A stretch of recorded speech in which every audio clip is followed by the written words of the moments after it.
temperature actually feels a lot warmer than expected. It's actually kind of nice. I thought it would be cold.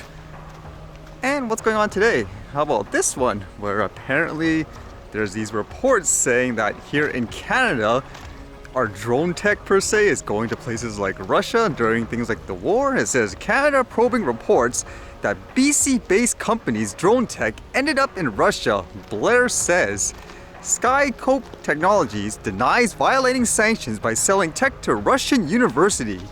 Canada's national security agencies will investigate reports that a British Columbian-based company's cutting-edge anti-drone technology was purchased by a Russian university, a possible violation of sanctions imposed on Moscow over its war in Ukraine, Defense Minister Bill Blair said Friday. Blair spoke at the opening of the Halifax International Security Forum. Ukrainian and Russian media are reporting that Vancouver-based Skycope Technologies Inc.'s Sky-Eye radar detector has been acquired by Russian Mary University of Technology headquartered in Moscow.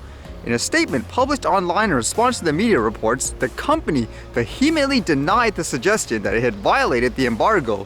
The company said it was the first time they'd heard of their device being used by the Russian university. Blair said he's seen some reporting on the matter on social media, which he described as inaccurate, but the reports have caught the attention of Canadian authorities. Who knows if that's true, huh? What usually happens anyways if people violate these sanctions? Do they lose their business license, for example? It says, it's a matter that will be investigated by our law enforcement and national security intelligence agencies, the minister said in response to a question from a Ukrainian journalist. If there has been a violation of the sanctions that we put in place, there are legal processes that can be followed. Blair was quick to add that he didn't want to get ahead of the investigation or any subsequent legal action that may take place. I guess with that thought too, it's one of those guilty or not, that's a lot of bad press for the company as well, huh? So who knows who's in the right and who's in the wrong. I do wonder as well, if this stuff works, then what's the need of forcing, for example, let's just say a recreational flyer to have all these remote IDs and stuff like that? It seems kind of redundant in that sense, isn't it? And in terms of weapons with Russia, you know, in the war and so forth, a lot of people are using various types of military drones and all that. How about these ones where apparently there was a first batch of sort of something called here the Scalpel, and there's a loitering munition.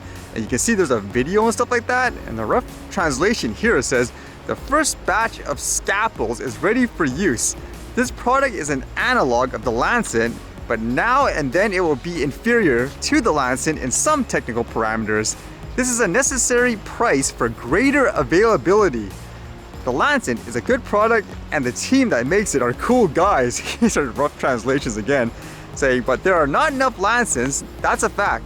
We do not set ourselves the task of creating competition. We want to fill the front with necessary means of destruction, and with your help, we will do this. So it's one of those, I guess, kind of like a cheaper drone, like that type of mentality, or cheaper missiles, just have a lot of them to overwhelm people, I suppose.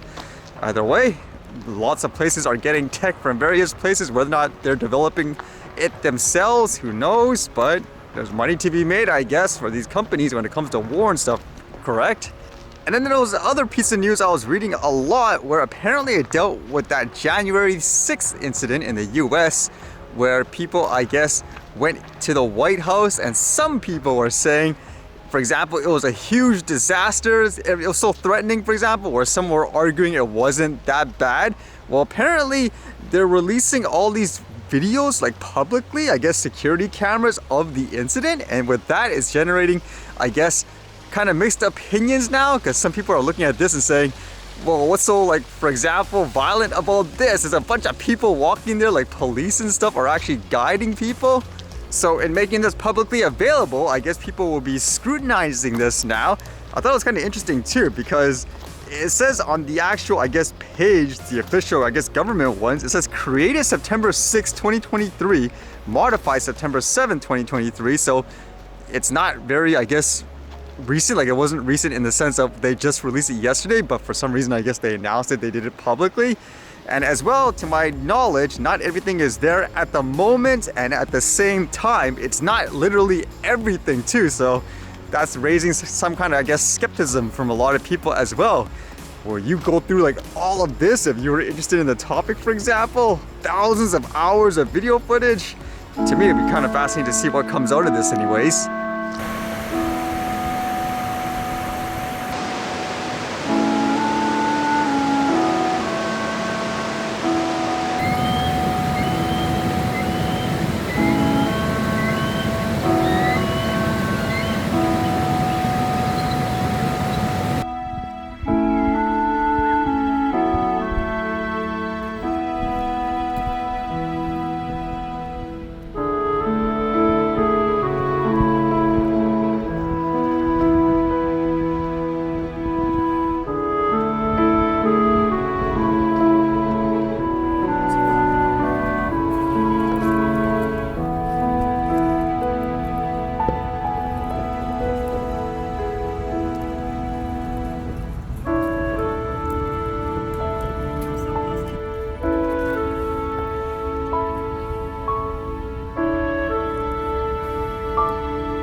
Alright, see you guys later.